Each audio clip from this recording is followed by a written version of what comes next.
Hello. So often in real life we notice things that seem unusual, but we have no way of knowing how they're connected to events elsewhere.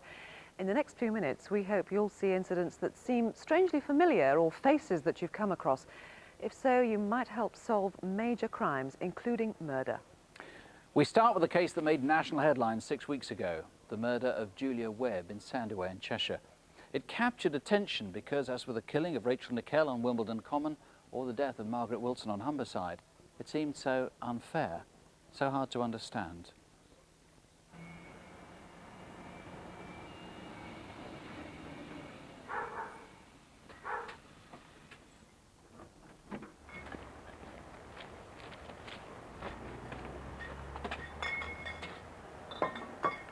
We've been married for 27 years. In fact, in 3 days' time, it will be our wedding anniversary.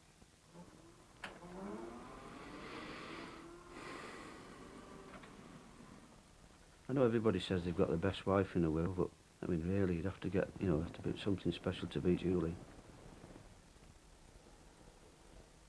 We're more or less telepathic in some ways, because each would know what one another was thinking.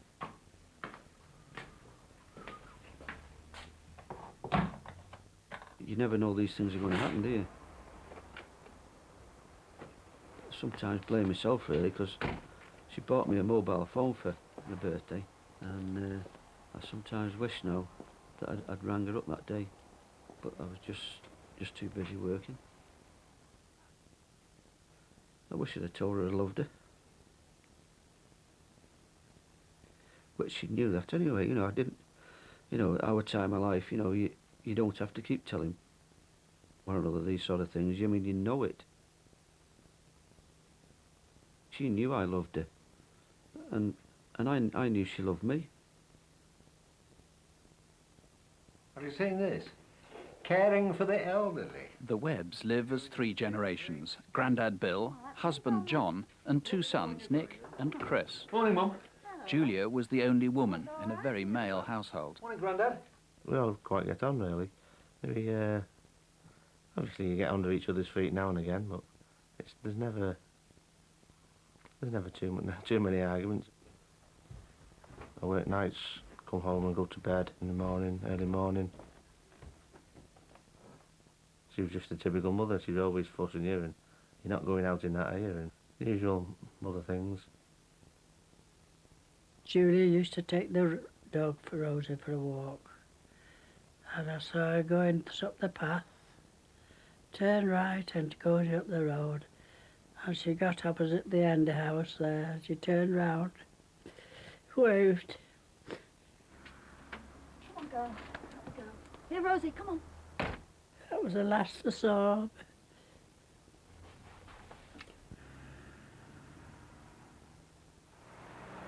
I was walking back from work along Chester Road, and as I was approaching the Weavon Road junction, I noticed a man on the other side.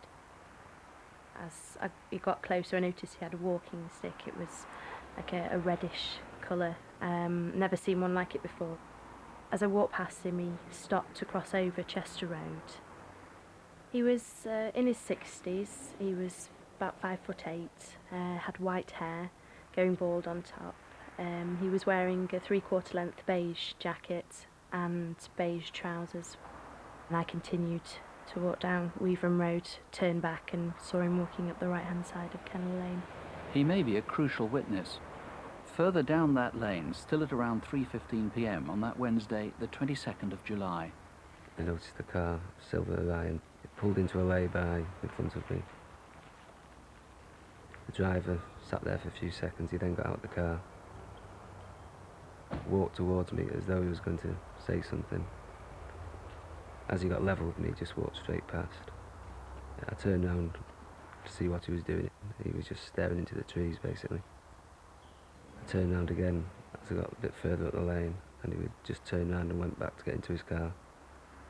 5'6", 5'7", in his 30s, medium build, short cropped black hair with a full designer, stubble, beard. Quite dark skinned. He was wearing a beige padded body warmer and blue jeans. And I thought at the time he was a bit odd, looked a bit suspicious. He just seemed out of place, really, basically.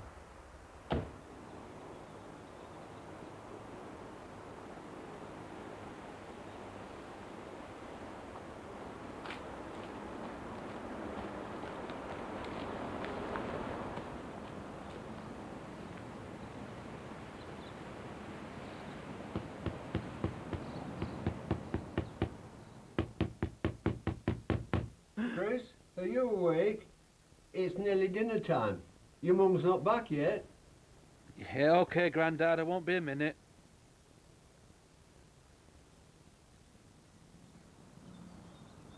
The first place I went was Kennel Lane. Oh, shit. As soon as I saw Rosie, yeah, What? I thought, well, there's got to be something wrong. I thought, if Rosie's here, well, my mum's got to be here somewhere.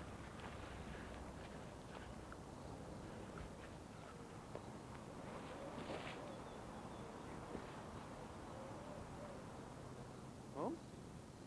Mum?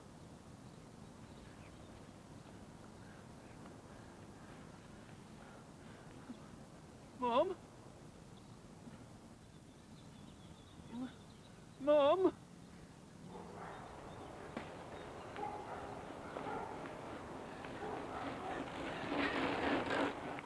Excuse me. You've got to let me through. I'm sorry, sir, you can't come through. There's been an accident. Oh, no, there's been an accident. I think it's my wife down there. I see. Would you come with me, please? I got to the end of Kennel Lane All right, sir. and the police wouldn't let me go any further. And it was a couple of hours later after that that I found out what had happened to Julie. But she was just such a lovely person. You would really think that she would be the last person that anybody would want to kill. Peter Rigby, there must have been a motive. There must have been a reason for this. There has to be a motive, but unfortunately we haven't identified one yet. But we do think it could be drug related, and that's because of the amount of drugs, syringes, etc. that we found in Kennel Lane. It also could be robbery orientated, but we know for a fact that the victim wasn't carrying anything of value. We also think it could be sexual, but evidentially we can't confirm that. Do you reckon there's somebody watching tonight knows who did it? There must be someone out there who knows something, whether it be in the criminal fraternity or it's a member of someone's family. They must have seen some kind of changes in their behaviour. We need, if anyone's got the slightest idea at all, please ring our incident room and come forward. This happened on Wednesday the 22nd of July in the afternoon, so somebody's behaviour that changed in that area. I'd imagine if the offender's got any kind of conscience at all, their behaviour must have started to change since that date. And this is in the sort of Chester, Northwich area? This is on the main A556 road which leads between Chester and Northwich. Now there are several people we need to eliminate, one of which of course we showed was the chap with this stick. It's a very distinctive walking stick he's got. It is very distinctive, and it remains a mystery to the inquiry teams. We have made numerous inquiries to try and trace the owner. It's the handle which is distinctive. It's interwoven in shape. It's tapered in length, the stick itself, and it's highly polished and dark red. So if that's yours, you know who it is, or if you made it, that's an elimination. There's the man with the silver Orion we saw, who was dark-haired and quite close-shaved. That's an elimination. Anyone else you need to find? Yeah, we know that there's a vehicle, a dark blue Cavalier, which frequents the lane. We're not saying it was there on the day in question, the 22nd of July, but we know from other witnesses that it has been there. What is distinctive about this vehicle is that it's got a dog cage in the back, so it could be someone purely just walking a dog. A lot of people do walk their dogs there. They so do again, indeed. just an elimination. Anybody else? Yes, we know of a male that was seen running, not in Kennel Lane where the murder occurred, but in a neighbouring lane, Daleford's Lane, approximately 3:50 p.m. on the date in question. And this male is described as being young. He's 20 years of age. He's got short, close-cropped hair. He's wearing a long-sleeved dark shirt and jeans. He appeared agitated. He appeared to be carrying something in his hand, either a red rag or something like that. All right, that's a very important sighting, and again, that needs to be eliminated. Is there any way you can help? The Webb family, of course, so anxious tonight, hoping people will call. If there's anything you can add, if you have any suspicions, any answers for this inquiry at all, don't hesitate. It's a free call here to the studio, 0500 600 600, or Cheshire Police on 01244 613 298. That's Chester, 613 298. We have some security video to show you that several people are anxious that you shouldn't see. So anxious, in fact, that a gang posing as police officers tried to steal some of it. The video shows someone aged about 50 posing as a company director who wanted to buy some jewellery for his staff. He chose some expensive watches and said he'd send his driver back with a cheque. And here's the chauffeur. He's in his mid-20s, and please call us if you know him, as he took away some expensive watches like these. But the cheque was forged, and here he is at another jeweller's in London, again having been sent to collect watches for his so-called boss, and again bearing a forged cheque. This time the staff became suspicious and seized the cheque, but the man made off. And now a third man, a new chauffeur, but the same old con.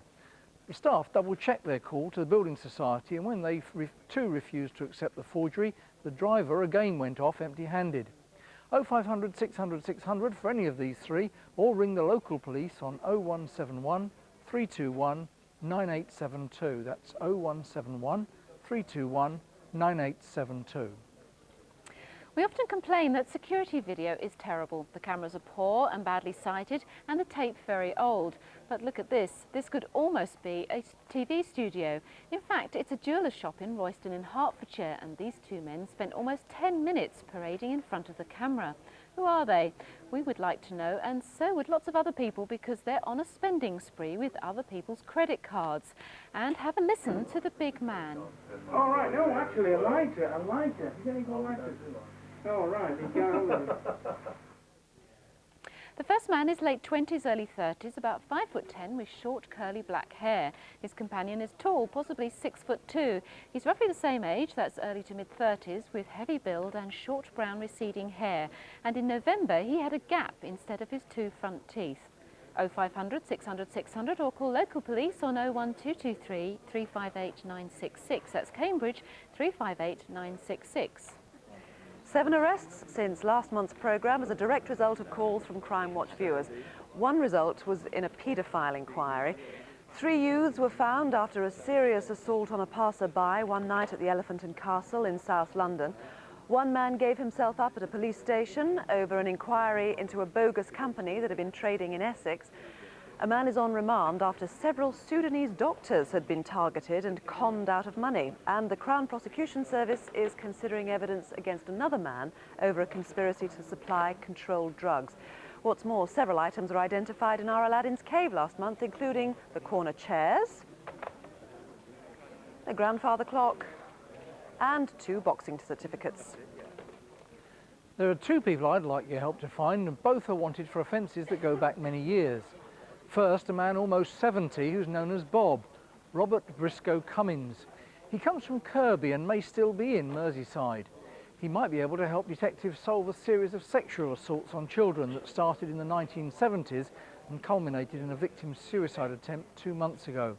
If you've seen Bob Cummins, please call without delay 0500 600 600 or call the Merseyside Police on 0151 777 6566. That's Liverpool 777 6566. Now, the next has many names as well as a fairly checkered career. He's really William Tutty, 46, about 5'8", with short grey hair and a 4-inch scar on the right of his neck. He's been wanted for 10 years by 3 police forces across the country. Now, all sorts of people have lodged complaints about him, and many thousands of pounds seem to have vanished at times when he's been around. He may be trying to get work as a gardener or a handyman, perhaps on a large estate. If you've seen him, please don't hesitate to call 0500 600 600 or call the local police on 01423 505 541. That's Harrogate 505 541. As you may have seen in the last week, there have been national headlines about 2 linked rapes in the southeast of England.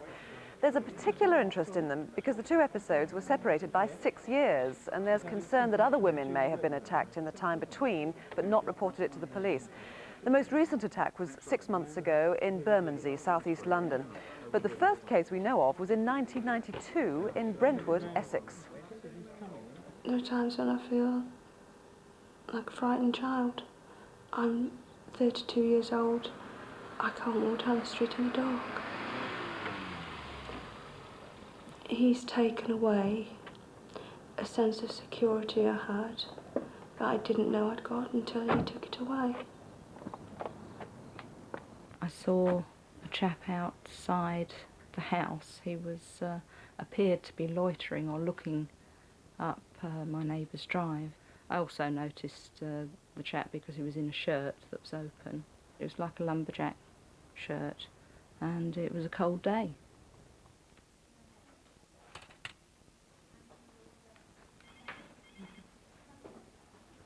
Yeah.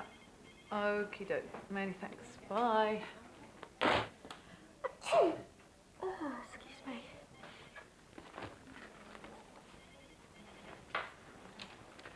Oh, I'm glad it's Friday. Oh.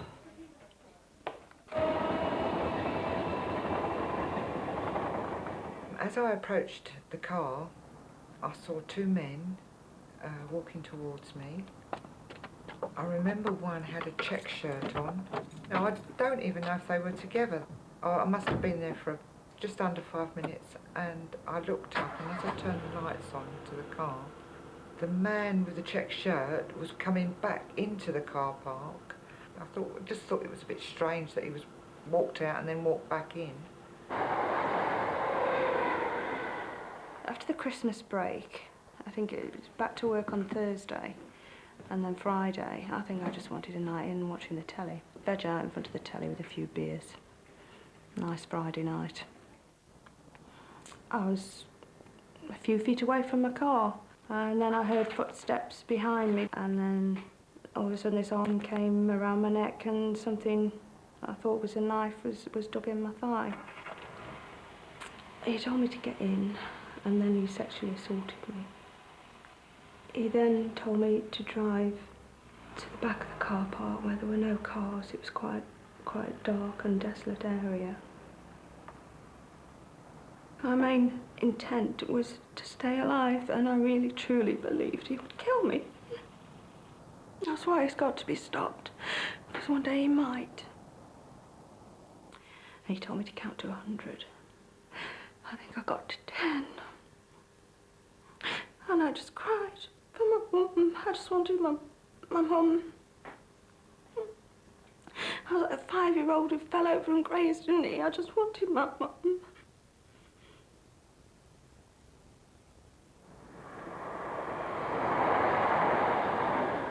I was hungry, I couldn't be bothered to cook that night, so off to the fish and chip shop.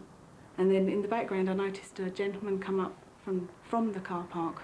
He had a lumberjacket type shirt on. Over the top he was wearing a jacket, sort of like a bomber jacket type. Very much an average sort of face. He had a very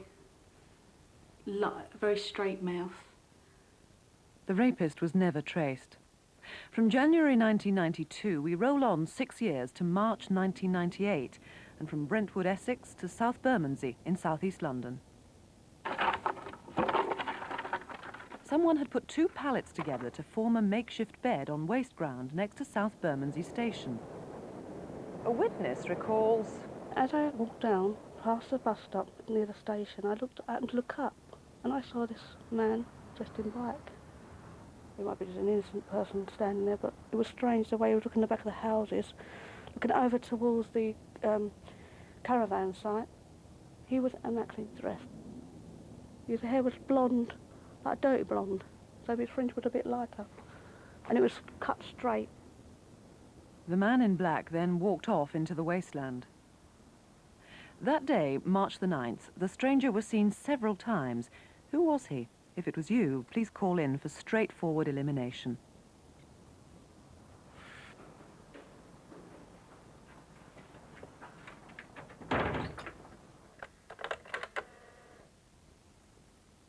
Oh, hi, it's me. It's 7:15. Just to let you know I'm on my way home. Should be there in about an hour. Okay, bye.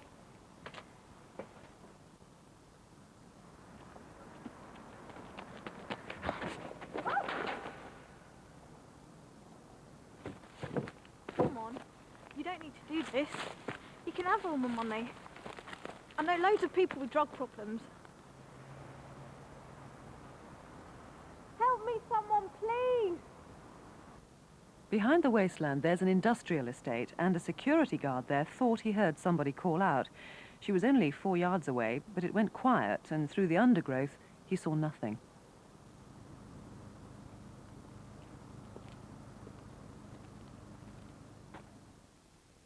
Just once during her ordeal, the woman caught a glimpse of her attacker. This is her artist's impression.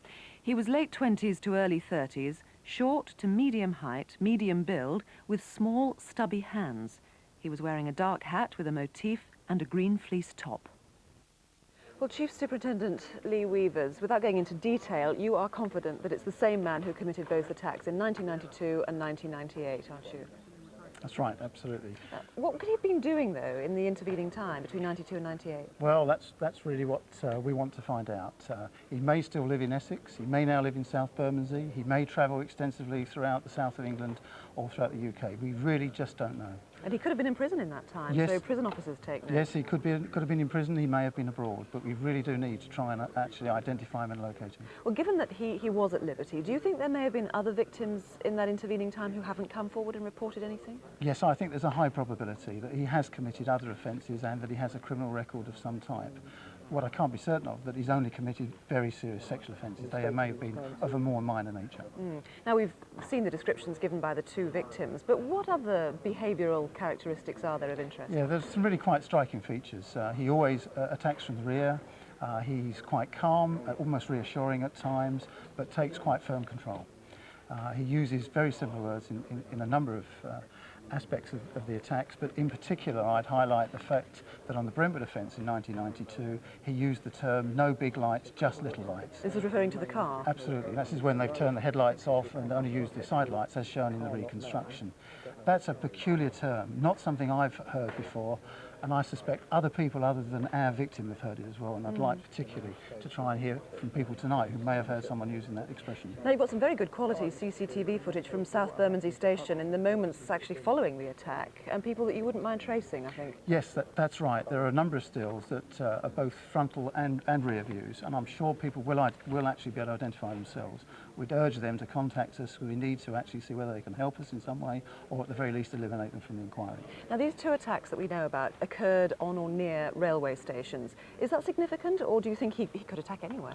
Well, the first two we know about are at railway stations. I actually think he could attack in a number of venues where there are wide open spaces, where young women are walking alone in the early evening. What I'm convinced of is this man will strike again, and we do need everybody's help to try and actually try and arrest him before that occurs. Chief Superintendent, let's hope we do. Thank you very much. Well, if you have any suspicions on this case, and if you yourself, as we said, have seen this man or been approached by him, please do call us straight away. Don't hold any evidence back. You can ask to speak to a woman officer if you prefer to do that. 0500 600 600, or call the special incident number 0800 389 2873. That's free phone 0800 389 2873. There's still a lot more to tell you from previous appeals. A man has pleaded guilty to rapes in Streatham in South London following a Crimewatch reconstruction back in May. At Plymouth Crown Court 3 weeks ago, a man was sentenced for a robbery. You may recall the case. A shopkeeper was found unconscious. It was thought that she'd had a terrible fall until her son came back from Canada and out of curiosity ran back the shop security video and saw she'd been attacked. And the son has written to Crimewatch to say, "We owe the arrest and conviction to your programme, and I would like to thank everyone involved." And after our last appeal last November, a man has been sentenced for 24 sexual offences against boys in his care. From a case last December, a man's been jailed for theft, deception and perverting the course of justice, and a result not due to Crimewatch. You may recall a reconstruction about the death of Alice Rye in Birkenhead on Merseyside. A man has now been charged with her murder, as well as a string of other offences, including rape, incest and burglary. And let me tell you a little bit about the calls that are coming in at the moment. We've had 35 calls here alone to the studio. That's probably 60 or 70 in total about the Julia Webb murder, and I know that 5 names have come in on that. In one of the other ones, I'm obviously not going to tell you which name. We've got pretty good evidence. We know where he is tonight, and the prison officer thinks that he can identify him as the right person. Jackie. I've 3 people of Arabic appearance I'd like your help to find after 2 separate offences in the West End of London. First, a couple who engineered a theft of jewellery in fashionable Regent Street. These 2 are going through some very expensive pieces, including diamond earrings and a matching white gold and diamond ring that they'd seen in the window. Soon after, at the store discovered the real jewels had been switched for these fakes. The couples are in West End clothing but claim to speak little English. She's older than he is, probably in her mid-40s, and he seems in his 30s. If you know them, give us a call, 0500 600 600, or you can call the local police on 0171 321 8873. That's 0171 321 8873. The next offence is more serious, involving the threat of a firearm. The offender tried to disguise himself by wearing a hood, but as you'll see, it's pretty ineffective.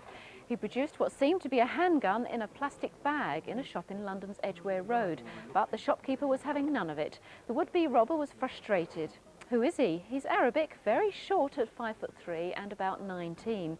do, please give us a call 0500 600 600 or ring the local police direct on 0171 321 9875. That's 0171 321 9875. Yeah.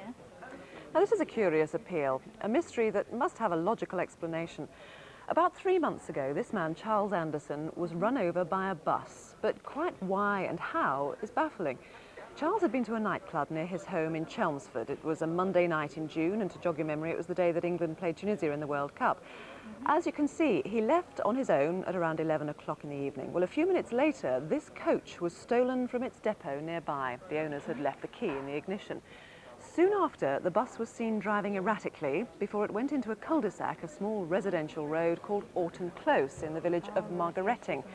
Charles was later found crushed to death with the ignition keys beside him. I do, yeah. Well, Chris Booth, a mysterious death to which there could be a number of answers. Do you think that Charles stole the bus himself, or indeed that he was on that bus? Thanks for that. Well, we certainly know he was in Chelmsford a short time before the bus was stolen, and we do have a number of witnesses who saw what they describe as at least 2 people on the bus. So of course it is a possibility that Charles was either driving the bus or was a passenger on it. So you want more people coming forward who have seen the bus, and of course, you know, you recognise it. It didn't have its lights on. I think it was being driven erratically. It was a normal, regular passenger bus, which probably wouldn't be seen around at that time of day. What route did the bus take? The bus was stolen from the bus depot in Duke Street in Chelmsford. It then travelled down Covell Lane into Waterhouse Lane, and then onto the A1016, which is a dual carriageway which leads towards London. It was a short while after that that it was found in Orton Close in Margaretting. So when it got into Orton Close, then what happened? Well, as you said earlier, Charles's body was found nearby to the coach. There's a number of possibilities. He may have got out of it to see how he could manoeuvre it. He may have been the driver and failed to set the handbrake, and it's then rolled back and collided with him. Or someone else may have been driving it and he'd been directing them back. So if there was another person involved, whether it was deliberate, whether it was an accident, obviously, what would you say to that person if he or she is watching today? Well, this tragedy has left Charles's family obviously very, very distraught, and they need answers to help them come to terms with their grief. Hopefully someone coming forward could help them find those answers so they could try and put their lives back together after the loss of Charles. And if it was an accident, perhaps help that person themselves. Absolutely, to get it into perspective, or to... Doubtless they too would be traumatised by the event. Right. Well, Chris Booth, let's hope that someone does ring in. There is a £10,000 reward, incidentally. There must be people watching who know something about what happened. 0500 600 600, or ring the incident room on 01245 452 057. That's Chelmsford 452 057. As we all know, one of the worst insults is to say that someone would steal from the blind. Well, this man may be able to explain who did precisely that. Someone fiddled the accounts of the Eston NAB in Cleveland. NAB stands for the National Association for the Blind. Most of the assets went missing, and so did George Arnold Fawcett. That's his real name, but he used lots of different aliases, including Dyson, Foster, Jackson, Keeling, Shepherd, Thompson and Trainer. If you're sighted, you'd know him if you came across him. He's 73, with a scar on the left side of his face, tattoos on both arms, and walks with a strange gait, sometimes described as a limp.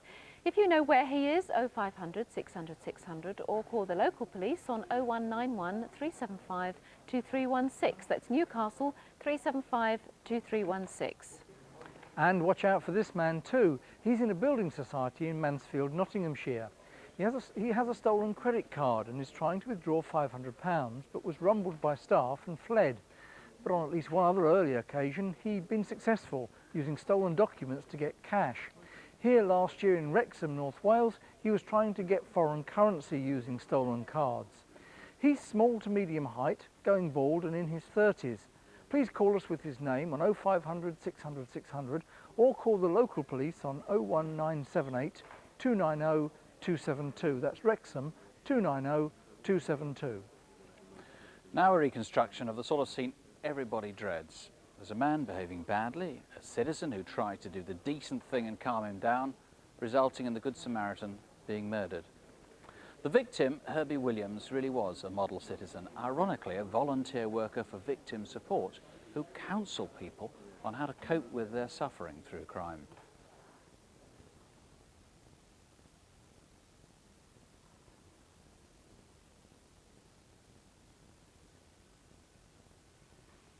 I suppose he was a person who was ideally suited to being a volunteer with victim support because he was a gentle person, he was caring, he was generous with his time, and I think he was willing to listen to people.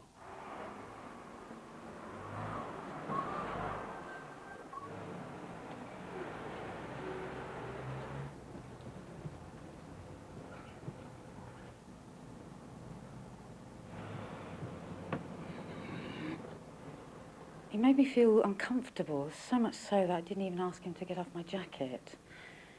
I remember thinking that the bus was fairly empty, so why did he have to crowd my space?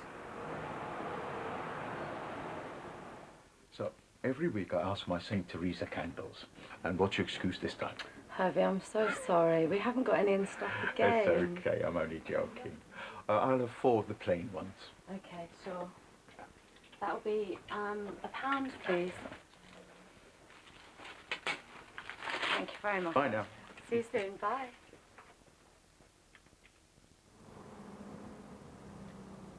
I didn't look at him. I felt this energy from him which made me afraid to do anything that might upset him.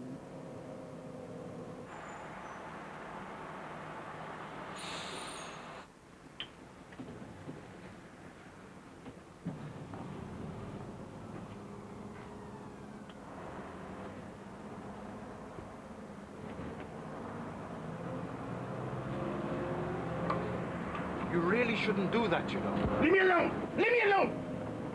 You don't have to behave that way. Leave me alone! I've got a knife. Cut you. The man just exploded straight away. He was shouting abuse continuously. He could have turned on anybody. It looked so mean. I said to myself, oh, I better keep quiet. Maybe this man might jump up on me next. Leave me alone. Leave me alone. Get off. Leave me alone. The next stop on the 185 route was just after Vauxhall Bridge. It wasn't Herbie's normal stop, but perhaps he wanted to avoid further confrontation. Follow you! Want to fight? Follow you and fight!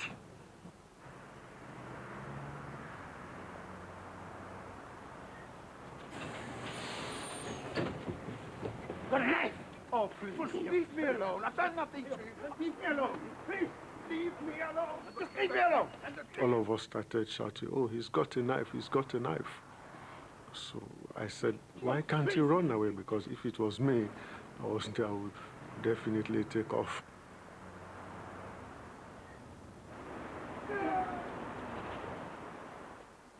Wake up! Get some help! Call the police, get an ambulance! He's been stabbed!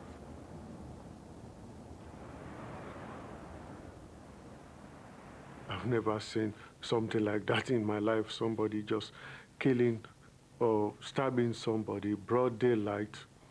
I said, no, you can't get away with this.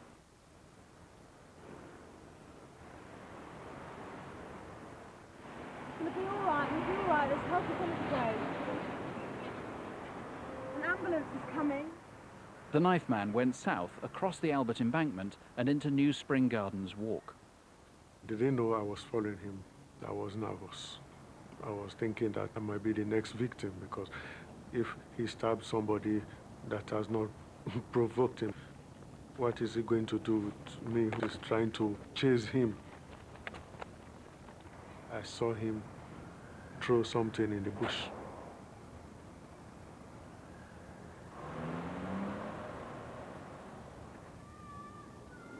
All I really wanted to do was to locate exactly where he was going, and it would be easier for the police to get hold of him. That man has just stabbed somebody. Please call the police. Just call the police. Sure. He had a rough face with wide eyes, a beard and bushy dark hair with grey flecks. He was short to medium height, light-skinned with a West Indies accent, and aged in his mid-40s.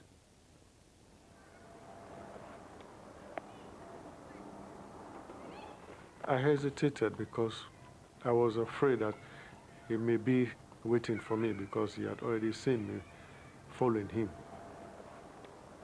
I couldn't find him, and I was really angry or disappointed with myself that I've missed him because he was so close to me, and I just lost him like that. The knife had gone through Herbie's heart, and an airborne doctor performed surgery at Vauxhall Bridge. But Herbie died shortly after arriving at hospital. It's a terrible waste of someone who was doing an awful lot of good in this world and would have continued to do that, I'm sure. And yet it's taken away in a very short and in a very violent way. Mike Petra, from the killer's behaviour, presumably he's mentally ill, he's psychotic. That's one of the lines of inquiry we are pursuing. Herbie's attacker was very agitated, aggressive, totally unpredictable, and of course he was armed with this knife. If there's anybody out there in the field of mental welfare that recognises the photo fit or the description, I'd ask them to give us a ring. Psychologists, psychiatrists, psychiatric nurses, psychiatric social workers. He's probably been through community care of one sort or another. Yes, that's a possibility. The other possibility is that he's on drugs. And once again, anybody who has, in another agency, who has dealings with this kind of person, recognises the photo fit, please give us a ring. Very traumatic this for all the people on the bus who saw it happen. There were large numbers of people on the bus. Yes, there were 37 people on the bus, and so far 14 people have come forward. 14? Yes. So 23 you haven't traced yet? No, it is a bit disappointing, but perhaps those people were frightened, apprehensive of coming forward to police. What I would say to them, it's imperative for this inquiry that you make yourselves known and you speak to us.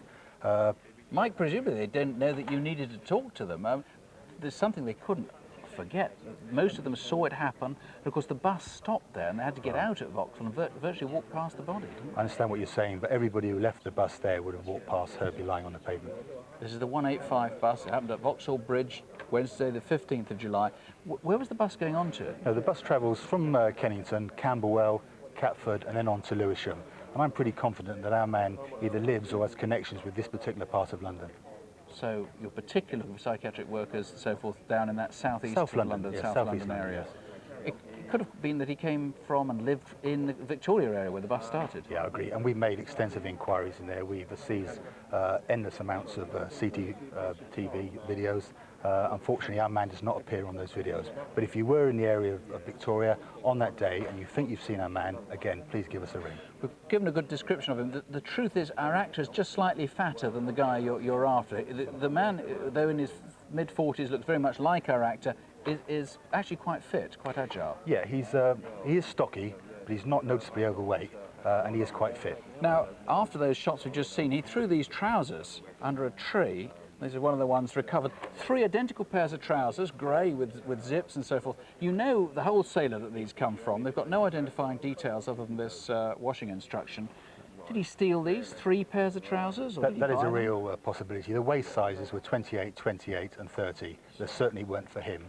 As you've said, they were sold from a wholesaler in Whitechapel to a street trader or storekeepers in central London. So if you are a storekeeper, street trader, and you sold those trousers, again, give us a ring. Or had them stolen in mid-July. 0500 600 600 if there's anything you can do to help, please. Or ring the incident room 0181 247 8070. That's 0181 247 8070. Well, a lot of calls coming in, 50 calls so far on the Julia Webb murder. We've had a lot of information about the elderly gentleman's walking stick on that. The Brentford Bermondsey rapes, well, 46 calls, and a lot of those, interestingly, talking about those big lights, little lights comments. And a lot of people are suggesting that it's an army or a driving instructor's term. So a lot of calls coming in on all the other cases as well. And you can help to stop a growing menace, and that is people abusing trust of open premises and stealing from churches. Well, who would do such a thing? Well, here's the answer. 2 respectable-looking men in their 20s. This church is in Montgomery, in Newtown in Powys, incidentally. Look at how wide these camera shots are. Now, if you're fitting a security camera, make sure you sight it so you can get close-ups. If the camera had focused just on the entrance door, these faces would be in much sharper definition. Still, if you've seen these 2 in the Mid-Wales area, you might know who they are. If it helps, they may have a blue Ford Escort. So call us here in the studio on 0500 600 600 or call the police direct if you prefer on 01 686 623 735. That's Newtown 623 735. Car theft is one of the biggest crimes in Britain. We have a worse record than almost any other country. But at last we're doing something about it, and part of that is a secure car park scheme, which is paying dividends. Often it puts car thieves off stealing cars, but in this case maybe it can put a car thief in the dock because we've pictures of him. Police are very keen to find this man who's tinkering under the bonnet of someone else's car. This was about a year ago in Dunfermline. The camera operator wasn't the only one to spot him. The owner was none too pleased either. Who is the redhead caught red-handed? Police are now especially anxious to trace this man. If you've any ideas, well, we're all waiting for your call on 0500 600 600, and it's free to us, or you can ring the incident room on 01383 318 725. That's Dunfermline, 318 725. And just before we finish, you may have read about a case where a lorry driver dumped some deadly asbestos by the roadside and children were found playing with it. We've another case of dangerous fly tipping, as it's called. In this case, dumping waste that contained materials including gas canisters. This is a lay-by near junction 11 of the M40 near Banbury in Oxfordshire. But who is the driver? Here he is. He looks a bit like Rod Stewart, though Rod Stewart's not going to be flattered by that comparison. If you recognise this man, please call the Environment Agency on 0118 953 5860. That's Reading, 953 5860. Or give us a call here in the studio on 0500 600 600. The studio number has 40 lines and we're waiting for your call on any of our cases. We'll be here until midnight. You can also see other numbers in a moment and they're listed on CFAX on page 621. We'll be back with Crimewatch Update at 5 to midnight and join us for next month's Crimewatch on Tuesday, October the 6th. But before then, in 2 weeks' time, watch out for Crimewatch Still Unsolved. Major cases with new clues that detectives are convinced viewers could still crack. We revisit crimes such as the murder of 14-year-old Kate Bushell while she was walking her dog. Maybe on second sight, you'll find that you can help solve them. Meanwhile, if you're on the internet, you can visit us at any time. We're on the World Wide Web at bbc.co.uk/crimewatch. And surfers can send us information at Crimewatch UK at the BBC. That's cwuk@bbc.co.uk. If you've been the victim of crime and you'd like someone to talk to, you can find support line numbers on CFAX page 621, and on any crime you can call Crime Stoppers, anonymously if you like, on 800 555 111. Don't forget, Crimewatch Still Unsolved in 2 weeks' time. And don't have nightmares, do sleep well. Good night. Good night.